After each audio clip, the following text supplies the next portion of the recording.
The wooden pews of the little frontier church creaked with the weight of the town's judgment. We walked in, my new wife Clara and I, and the organ music seemed to falter under the wave of whispers that followed us to our seats. I felt her arm tense beneath my hand. She held her head high, but I could see the pulse fluttering in her throat. These people, folks I'd known for years, stared at Clara like she was a wolf they'd let into the fold. The preacher took his pulpit, and his sermon wasn't about grace that morning. It was a thinly veiled lecture on righteous unions and godly choices. Every word was a stone thrown at the two of us, at our arrangement, at our survival. I kept my eyes forward, my jaw so tight it ached. This was the price of our bargain. We had signed a paper to save each other, and in their eyes, we had committed a sin. After the service, the crowd spilled out into the cold sunlight, but their warmth was reserved for each other. We tried to make for our wagon, a quiet escape. That's when Mrs. Henderson planted herself in our path, a smug, pitying smile on her face that didn't reach her cold eyes. "A convenient marriage, wasn't it, Mr. Garrett?" she said, her voice sweet as poison. She turned that gaze on Clara. 4 weeks from stranger to wife. Must be nice, finding a man so desperate. Clara went white as a sheet. I saw her hands clench into fists at her sides, knuckles bone white. She was a fortress under siege, and I felt something primal and fierce roar to life inside my chest.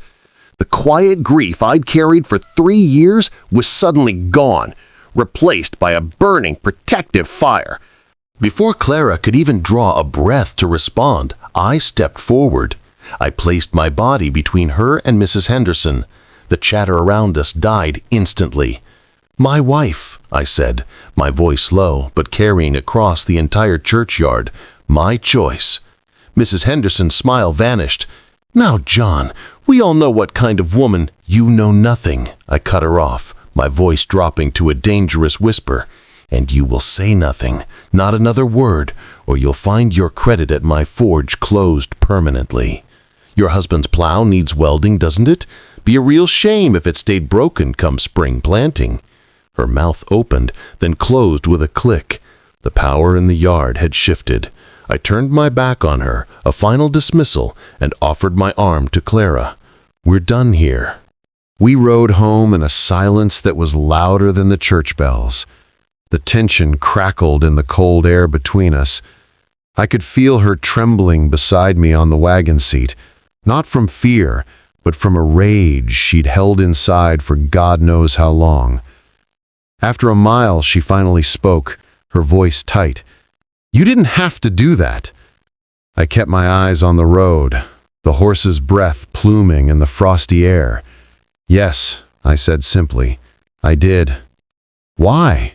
she asked, and I heard the genuine confusion in her voice. "This is just a bargain, a contract. You don't owe me that."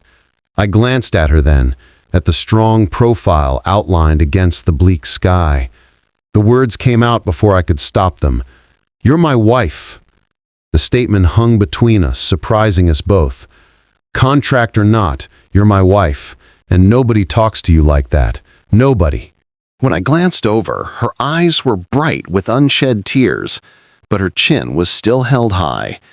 She didn't say a word, just gave a slow, single nod. It was the first real understanding that passed between us. We weren't just two people sharing a roof anymore. We were allies, a team. At home, she made coffee while I tended to the horses. When I walked into the kitchen, the rich smell filling the small cabin felt different. It felt like a home. She was standing at the window watching the snow drip from the roof. "John," she said softly. It was the first time she'd used my name without a Mr. attached. "Yeah?" I asked, stopping in the doorway. She turned to face me, her expression unreadable. "Do you still want me gone in the spring?" The question hung in the air. I looked at her, really looked at her. Not as a replacement, not as a stranger, but as Clara, the woman who had faced down a blizzard and a town full of scorn without flinching. The woman who saw my broken pieces and didn't try to glue them back into something they weren't, but just existed alongside them. I set my hat down on the table. "No," I said, the word feeling more right than any I'd spoken in years. "I want you to stay." Her breath caught. "Why?" "Because you see me," I said, taking a step closer. "The grief, the guilt, all of it. And you stay anyway. You're brave enough to ask the hard questions, and you don't try to fix me, you just are. And that's more than I ever thought I'd get again." She crossed the room then, stopping right in front of me, close enough that I could see the flecks of gold in her brown eyes. "I loved her," I whispered, needing her to hear it one last time. "I'll always love her." Clara's voice was steady as stone. "I'm not asking you to stop. I'm just asking if there's room in that heart of yours for something new." I thought of the trunk in the corner, now closed, the ring I'd finally taken off, the way this woman had honored my grief without ever being ruled by it. She had fought for me, and today I had fought for her. That was a language I understood. "There's room," I said, and I kissed her. It wasn't like the first kiss of my youth. It was the kiss of a man who'd been lost and finally found his way home. When we pulled apart, she was smiling, a real, true smile that reached her eyes. "We're going to be all right, John Garrett." "Yeah," I said, my own smile feeling strange and wonderful on my face. "We are." "That smile, it looks good on you." It feels strange, like I'm using muscles I forgot I had. We've both just been surviving for so long. We forgot what it was like to actually live. You brought me back to life, Clara. You showed me everything I had left to live for.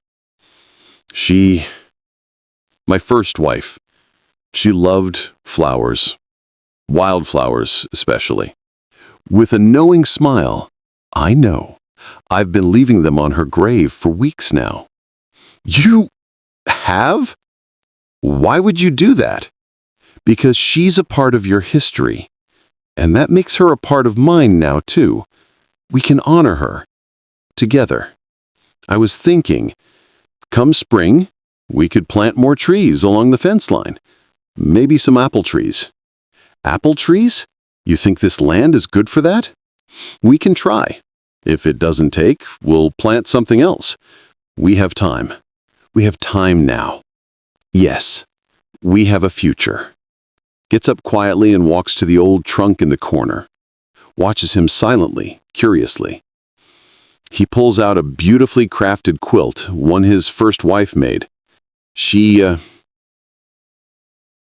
would have wanted it to be used. Tucked under the quilt, her voice soft and content. "John?" "Yes, my love?" "We really are going to be all right."